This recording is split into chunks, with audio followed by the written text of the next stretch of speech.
It's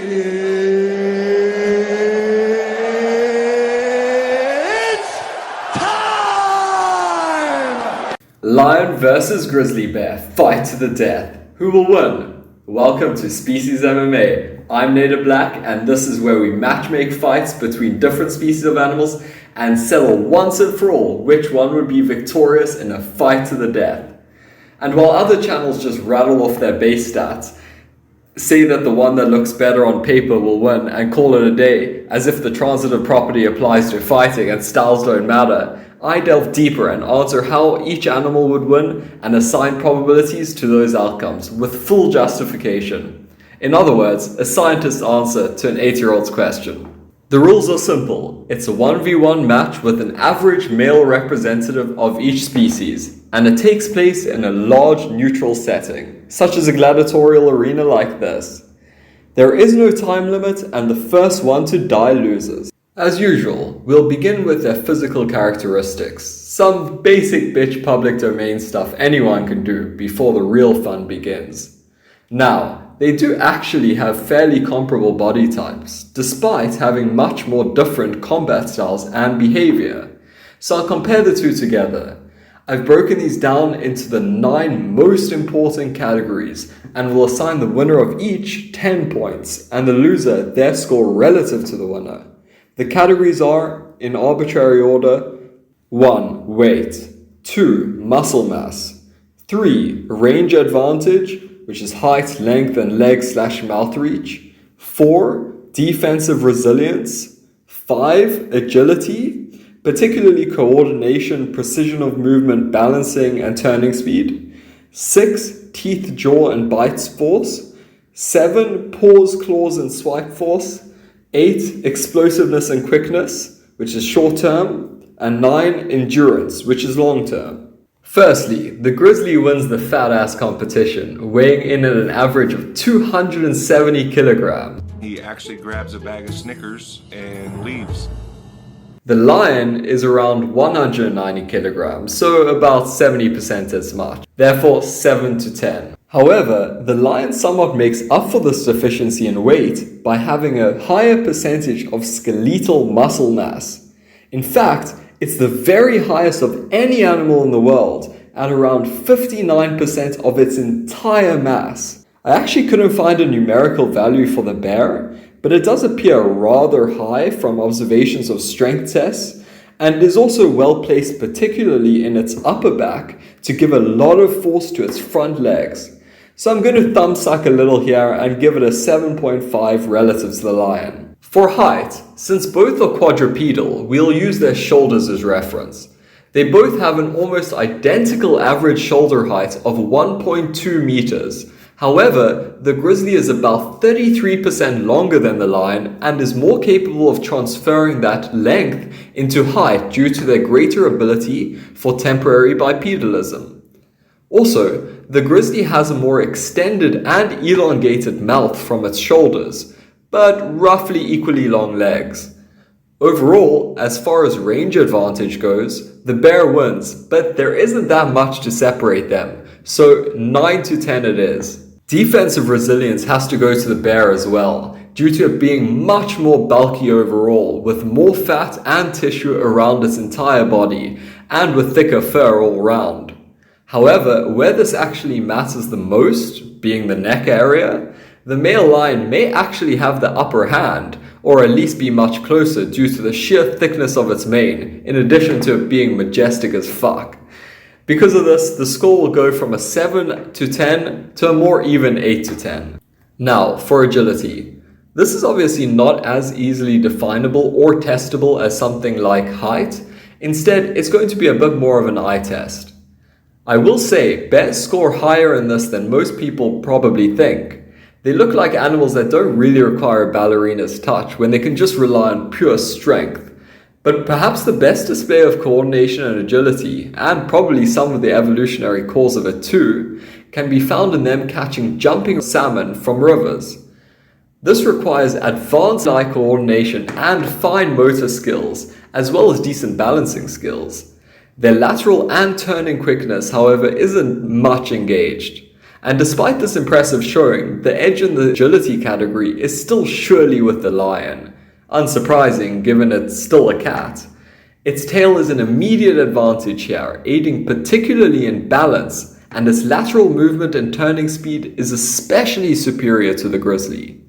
In terms of limb and eye-mouth coordination, as well as general precision, the lion also likely has the upper hand, but not by all that much. Overall, I would give about a 10-8 score here. Now, for their teeth, jaws, and bite force.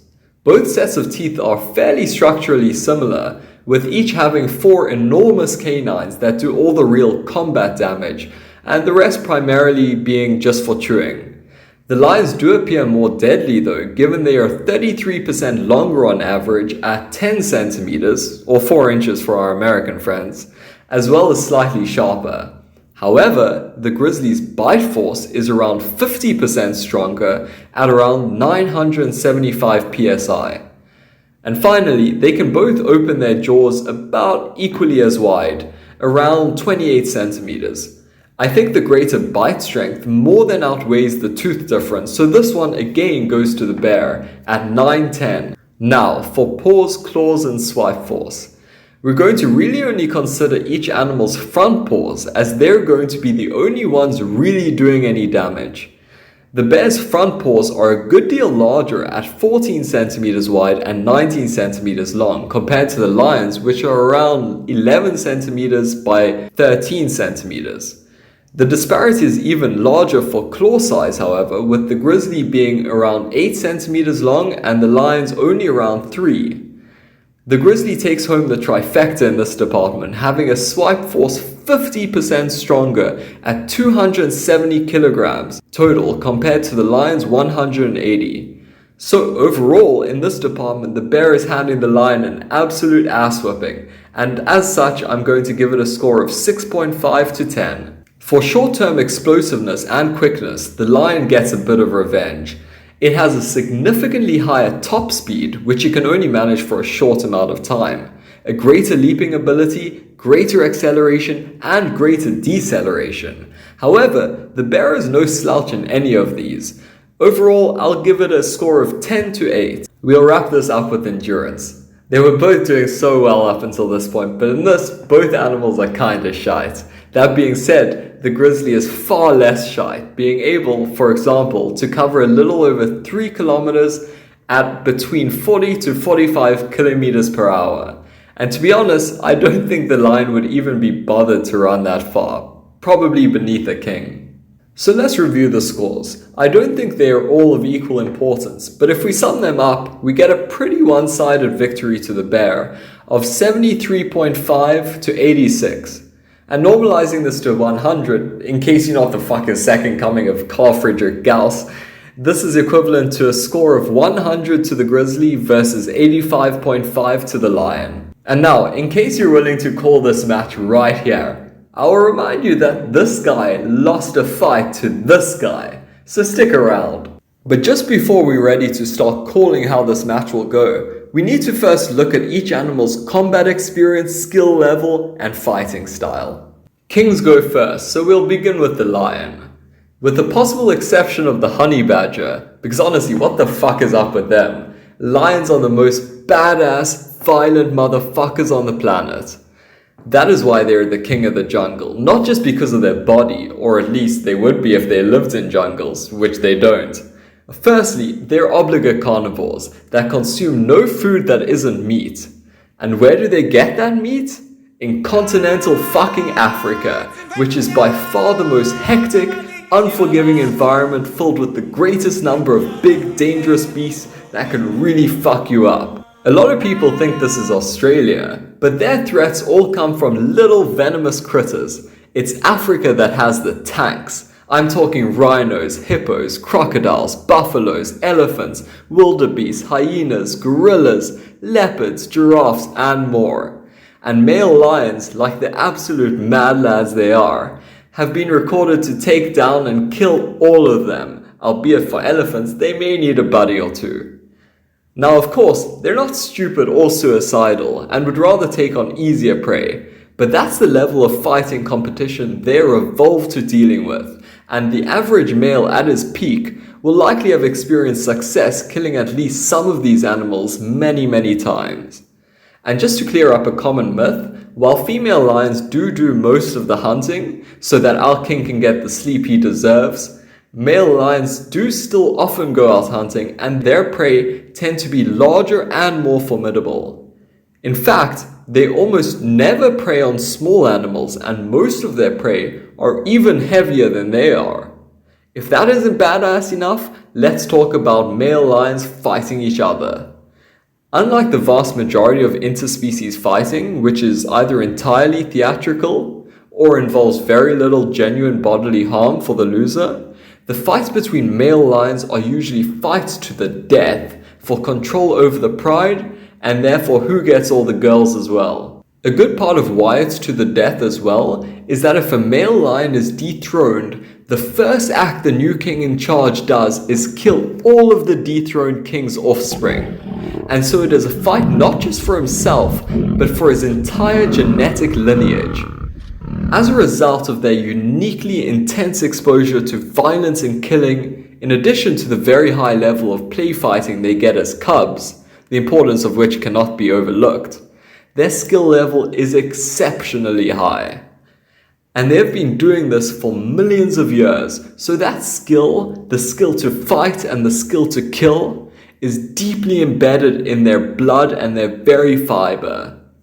And to cap this discussion off, I'll note as well that they are not solitary animals, but exist in prides, and so lions usually have the advantage of being able to rest and recover from small injuries in a way that solitary animals don't. And what this means is that they are naturally a bit more willing to take risks than solitary animals are. And that confidence means a good deal in fighting. Now that we have a proper appreciation of the lion's psychopathy, let's actually analyze their fighting style. It has one singular end goal: biting the neck of its opponent until it dies. It's a clever strategy because almost every animal has one, whether they're long or short, and they're almost always the weakest point to target. The precise mechanics of how it sets this up are as varied as its prey, and its positioning and movement relative to it. Its ability to choose the most effective, low-risk and high-reward motion to achieve this is part of the lion's immense skill and experience. It is often seen biting the lower part of the neck, hanging onto its underside and risking being trampled under its opponent's legs. If it is small enough, it may approach from the side and use its strength and or weight to bring it to the ground and begin a really aggressive big spoon cuddling position. Against much larger opponents, it may first attack the lower back area before working its way forward to the neck and forcing it to the ground. From a defensive perspective, it is extraordinarily well-rounded again as a result of the massively diverse animals it has experienced fighting. There's hardly a weapon or fighting style it doesn't know about and know how best to counter. This includes horns, antlers, and tusks used both in charge and piercing attacks due to animals such as these, dangerous bites due to their matchups with these, crushing kicks from these bastards, and even armor attacks from porcupines, venom and constrictor attacks from snakes, punching attacks from gorillas, and the like. On top of all of this, they have extensive experience fighting alone and with a group as well, and against both single opponents and multiple opponents. So overall then, there ain't much any animal can throw at it, which will surprise it a lot. Now, for the grizzly bear. Grizzly bears are apex predators and so don't engage in fights for self-defense, with the rare exception of them fighting each other, almost always over territory. However, these are not only rare, but unlike lions, grizzly fights very rarely result in any serious damage, let alone death, as that would be a very counterproductive pursuit. To be fair, it is still a fairly formidable stand-up wrestling type match, with some use of its incredibly dangerous paw swipes and posturing as if to bite, usually without actually doing so. So there is a degree of relevance to this experience which could be brought to bear in a real fight to the death, but far less so than the lion. The bulk of its fighting experience therefore comes from hunting other animals. Even here though, unlike lions, bears are omnivores, and the majority of the calories it gets comes from plants, generally between 55% to as much as 90%, and varying a lot by region, time of year, etc. And even of the minorities of calories it gets from other animals, grizzly's prey include far more small animals that offer no chance of real fighting experience than lions do. The most significant of these are salmon, which again probably aid in general coordination, but not fighting experience. And other small prey include ground squirrels, mice, marmots, and more. And I know what you're probably thinking. You're thinking, how the fuck does a bear catch a squirrel or a mouse? And I'm gonna stop your Looney Tunes thinking right there. They do so by digging.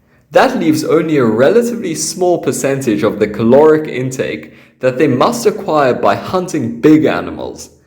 These big animals are basically exclusively either deer, moose, bison, or cows. However, there are many caveats even to this, being 1. Grizzlies will very rarely attack adult males, but almost always young'uns or females or both. 2. Even if it is an adult male moose or large deer, it will likely be during the time of year without its antlers, although this time does mostly overlap with the grizzly's own hibernation time. And 3, even against an undersized or female deer, moose, or bison, the grizzly will only engage if it's facing away from the bear and will run away like a little bitch if it turns to the bear head on.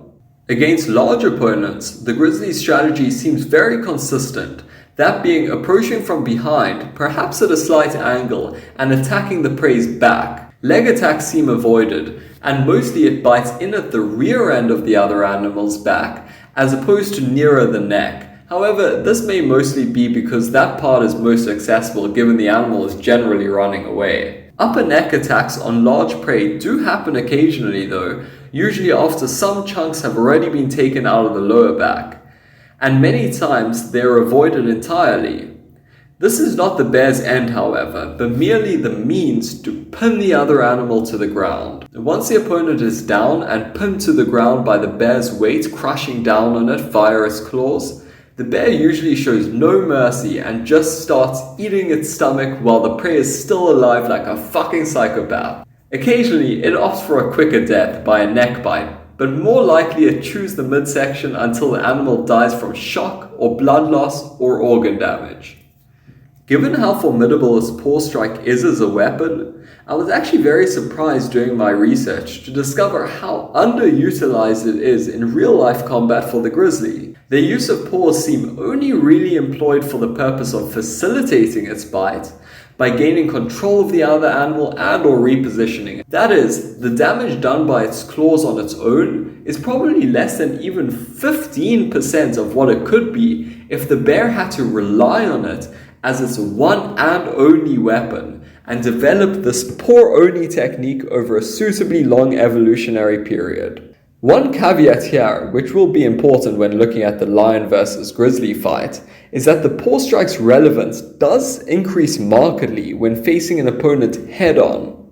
In terms of the defensive preparation these matchups provide the bear, all the large animals mentioned here do not pose a serious biting threat, not even close to that of a centre-back facing Luis Suarez. But they do pose a significant threat via their antlers or horns, and even if without them, a strong charge and or whip of their neck striking their hard skull against the head or neck of the bear is something the bear would very much wish to avoid. Their only real other threat is kicks, and interestingly, the bison, deer, and moose, and to a slightly lesser degree the cow, have a significantly stronger front or even side kick than back kick. This is the opposite of animals like zebra and horses, and is yet another reason why the bear has such a strong preference for attacking the rear.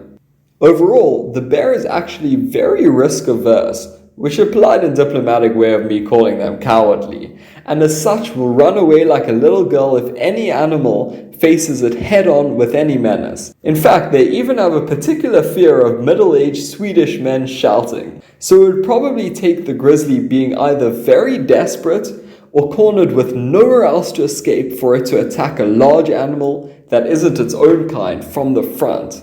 At last, we have covered all the requisite information to begin predicting the question at hand: the grizzly versus the African lion.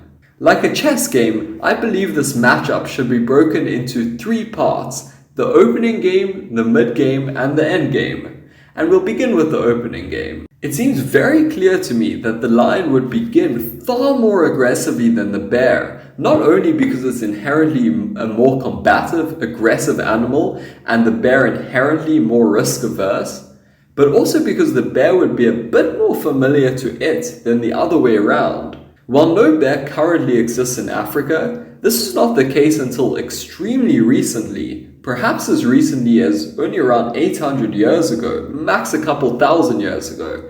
Because before then, the Kodiak bear roamed across Africa for a very long time, and the lion probably has encoded in its very DNA a lot of experience against that adversary. Recalling bear's fear of frontal attacks by its opponents, the opening sequence of the fight would likely be the lion charging towards the bear in search of a neck attack, and the grizzly getting startled and running away.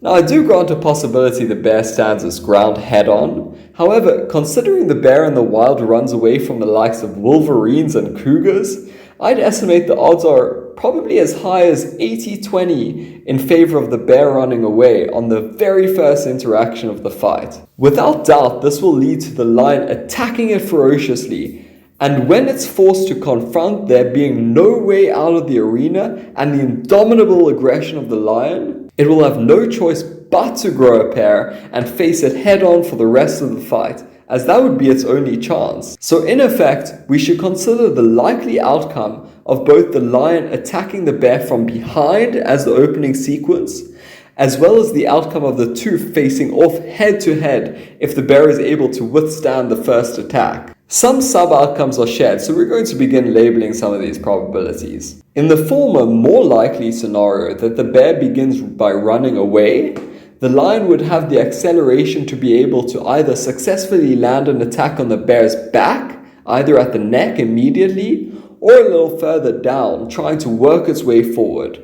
Or it would be able to bite the underside of the neck and hang on underneath the bear, which is a more vulnerable part of the neck. However, despite its biting power, this is by no means a method of instant death.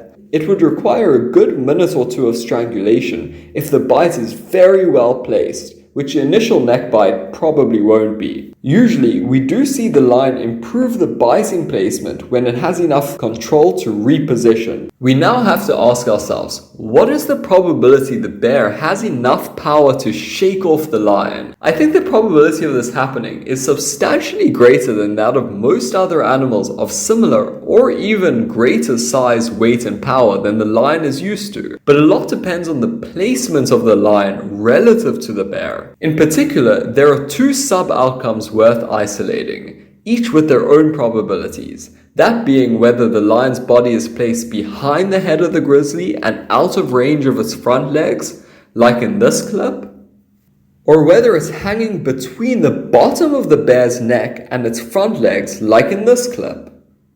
In the former scenario, where the lion has the bear's back, assuming the bite is anything more than superficial, I posit that the grizzly has almost no chance to dislodge it. Its 2 weapons, bite and claw swipe, would both be out of reach. Simply shaking up and down or side to side would be laughably inadequate. I immediately thought it may be able to quickly roll over on its side and squish the lion, but I quickly realized that's a bit silly. Even if it tried this, the lion is not stuck tightly enough to the back and is so quick and well experienced in this exact scenario, it would definitely avoid being caught under the bear, and instead it could be to the lion's own advantage. This being said, it's basically inevitable the lion would bring the grizzly down because the weight difference isn't large enough, considering the lion routinely does the same when the weight difference is substantially larger. Of all the likely scenarios this fight could play out, this scenario would offer the lion its absolute best chance. From this point, it's very much to the lion's advantage to stay behind the bear and out of range of the claws. It must be said though that the lion, due to its own life experience, won't have experienced the particular claw threat now posed to it, and therefore probably won't attempt to avoid it nearly as much as it should. Even if it does stay behind the grizzly though, the grizzly still may have the ability to maneuver around enough to face the lion and deliver a bite or swipe attack hard enough that the lion is forced to disengage. In fact, once downed, the lion is sure to disengage its bite momentarily of its own accord, at least once, probably twice, to get a better placement of its bite. And these brief moments would offer the grizzly its best chance. Now, it would probably take around 1 to 3 minutes of hard biting once on the ground for the bear to become so weak that the kill is guaranteed. Taking all of this into consideration, overall, the likelihood that it gets the kill in the sub-outcome, where the bear begins by running away and the lion gets a neck bite on the back of the grizzly, I put it around an even 50%. This not being the case would imply maybe around 20% of damage to each animal. Option 2. The lion hanging underneath the bear. The first possibility here is that it gets trampled underneath the bear's running feet. This footage shows how this may happen. If not, the grizzly should be able to use its paw swipe attack as many times as necessary for the lion to let go. There's no question, given the concentration of force in its long nails and the sheer power it's able to generate, that this will both cause the lion to let go and crucially deal substantial damage to the lion. Of course, how much depends on where it's placed. If it is having some difficulty landing these shots on all fours, well, 3 when it's striking of course, it almost certainly does have enough power to stand up on its hind legs, making this a much easier motion. I say this because grizzlies have been observed lifting as much as 500 kilograms, albeit on its back.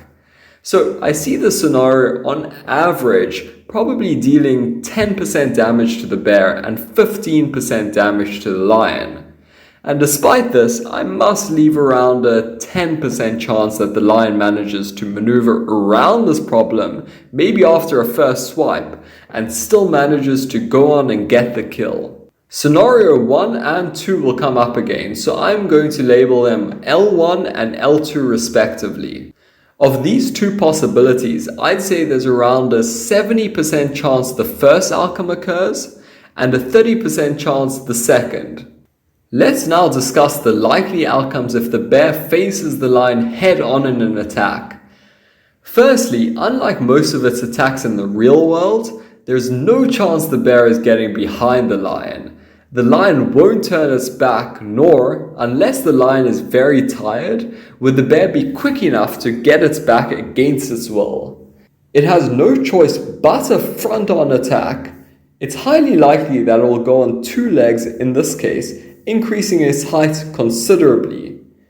One effect of this height difference, coupled with a forward lean by both animals when contact is made, is creating a very favorable asymmetry between the bear's swipe attack and the lion's by freeing the bear's own front legs and placing them in perfect range, particularly to swipe down but also across the lion, while the lion, being substantially below in height, would hardly be able to make any contact at all, except for maybe at best placing a paw on the grizzly's shoulder, restless style, to better position itself for a bite. This being said, there are 3 realistic events of note. 1. The grizzly lands a proper paw swipe attack on the lion. If the grizzly specialized in maximizing its claw swipe attack, its range and power would make this outcome nearly inevitable. However, as alluded to before, I don't think the average grizzly has nearly enough experience doing this to even be at 40% of its bodily potential. Despite this, it still has a pretty high likelihood of working, and if so, it would be highly effective at causing minor or substantial, though probably not fatal, damage to the lion. More importantly, however, recalling that the bear's objective is to pin the lion to the floor, it may send the lion to the floor, whereupon it may be quick and nimble enough to jump on top of it. However, getting a pin for more than even a couple seconds after the attack is very unlikely if the lion is not very tired. Firstly, the lion would probably be able to escape after the hit and avoid a pin completely. However, if it is pinned momentarily, it still has a very good chance of writhing around to find an angle to bite some part of the bear, likely a leg, and even if not a bite, it has more than enough strength and explosiveness to escape anyway. Still, I will give the bear a 5% chance of going on to pin long enough to get the kill from this point, and if not, I would estimate an average of around 12% damage to the lion regardless. 2. The bear lands a successful bite on the lion. The enormous mane makes the neck area far less feasible, but still possible. Otherwise, somewhere around the upper midsection would be the most likely. All in all, the bite itself wouldn't be fatal, nor would it be likely to hold onto the grip for long enough to make it fatal, but some substantial damage could be done regardless. Both the odds that this successful attack leads to a pin, and the odds that this pin can be sustained is substantially greater than the paw swipe, since the bite would leave the lion under the bear's control for its duration. I'd estimate around 8% chance this leads to a kill, and if not a kill, still around 15% damage to the lion as a result.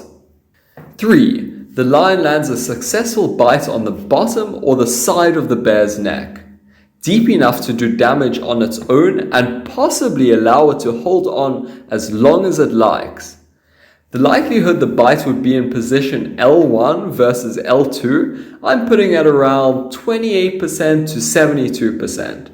The odds would be more one-sided, except that I'm hedging for the possibility that if the lion has been in position L2 and been punished for it already, it will likely learn a bit from this and put greater effort into being in position L1 instead.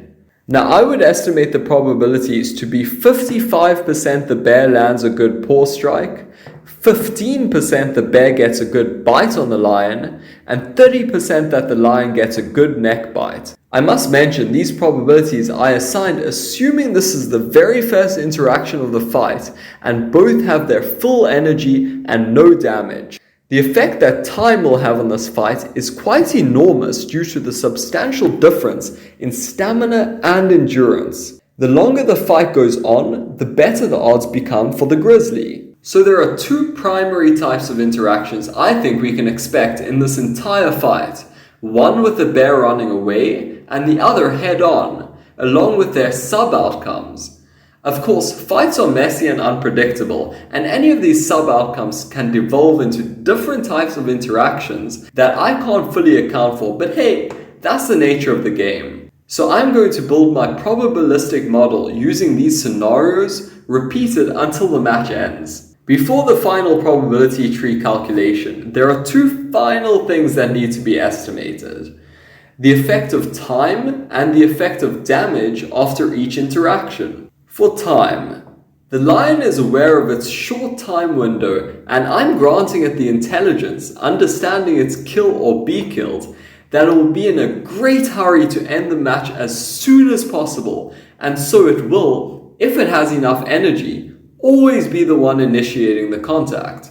Nevertheless, I would estimate the average time from the start of one engagement to the start of the next to be around 3 minutes.